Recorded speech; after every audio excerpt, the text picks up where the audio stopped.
বিদ্যুৎ কর্মীর মৃত্যুর ঘটনাকে কেন্দ্র করে ভুতুড়িয়া বিদ্যুৎ ভবন ঘেরাও করেন শ্রমিকরা। ঘটনাকে ঘিরে বিদ্যুৎ ভবনের সামনে রাস্তা অবরোধ করেন উত্তেজিত শ্রমিকরা। মরা চৌমুহনী 3 দিক বন্ধ করে চলে বিক্ষোভ।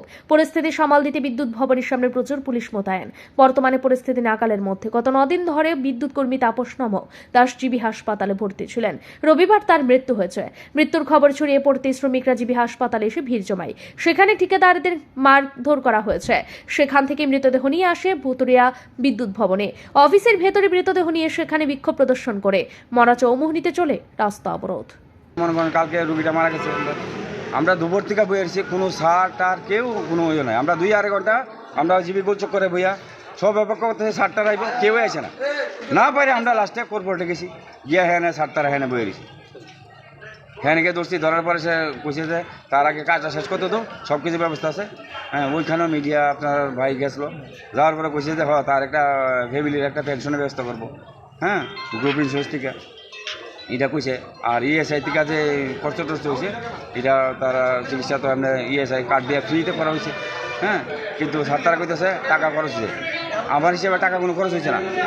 এখন কি চান? আমার হিসাবে টাকা খরচ না, তার ইএসআই কার্ড আছে, আয়ুষ্মান কার্ড আছে, ওইটা দিয়ে হ্যাঁ ফ্রি করছে, কিন্তু সরকার করতেছে টাকা খরচে। যারা আপনারা ভাই আমি কথা শেষ করি, আপনারা ভাই মিডিয়া ভাই কইছে যে আপনি কত টাকা করছেন, তো স্যার কইছে কত টাকা করছে বলতে পারতেন না। হ্যাঁ, মানে হিসাব নাই কত টাকা করছে। আর হিসাব কেমনে দিব, সে তা করতে পারছে, তাহলে আমি হিসাব কেন দিব? আমার আয়ুষ্মান কার্ড আর বিপিএল কার্ড দিয়ে তার চিকিৎসা হয়েছে, ঠিক আছে। এখন এনে আসি, আসার পরে তারা এনে কথা কইতেছে, ইয়ে করতেছে। আর পোলামান তো মনে করেন সবাই তো একটা উত্তেজিত, স্বাভাবিক। আমরা স্টাফ একটা মারা গেছে, আমরা ডিপার্টমেন্টে কোনো আমরা মানে সবুজ সংকেত কিছু পাইছি না, তার জন্য মানুষ একটু। আজকে যারা আইছে হাসপাতালে তারা কারা? হাসপাতালে আমরা স্টাফ সব। আজকে যে ফ্যামিলি লোক আছে, আছে, বাচ্চা আছে, তার শ্বশুর আছে। যে লোকটির পেছনে আপনারা ধাওয়া করছেন, এই লোকটি কারা? যারা এই লোকটি আমরা স্যার। আচ্ছা, তার সঙ্গে কি কথাবার্তা হয়েছে? তার সঙ্গে তো কথা বলছে যে আপনারা তো মিডিয়া ভাইও আসতে হয় না, কথা হয়েছে। কোন চ্যানেল খুঁজে পারতাম না আমি, ঠিক আছে। যাই হোক, এই যে আমি ওখানে আসলাম, কথা বলতে হইতে মনে করেন আমরা 10 জন কথা বলতেছি, মানে একজন যদি উঠতে আপনার উপরে থাকা কিছু করেন। এখন কি তারা হাসপাতালে আছে না পালাই গেছে? পালাই গেছে।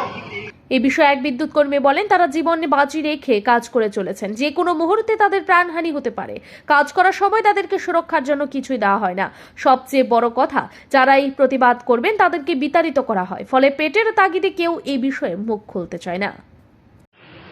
ওখানে আমরা ভাই আমরা একটু বিদ্যুৎ দপ্তরে বিদ্যুৎ ভাইয়েরা সবাই আছি, তো ওখানে আমরা সূক্ষ্ম বিচার আমরা চাই।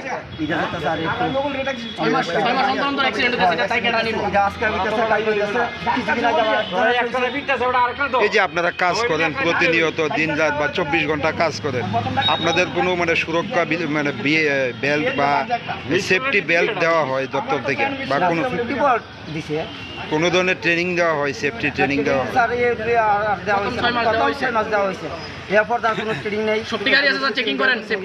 আমরা 3 মাস 6 মাস পর ট্রেনিং হইতো, এই ট্রেনিংও বন্ধ হয়ে গেছে। হ্যাঁ, আমরা মেটেরিয়ালসও সবসময় পাওয়া যায় না।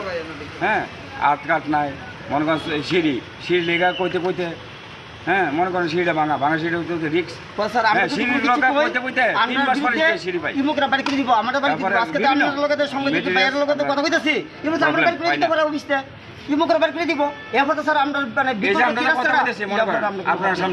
আপনার সামনে তো আমি আর এই ভাইয়ের কথা কইতেছি, নেক্সটে কি জানি আমরা দুজন ভাই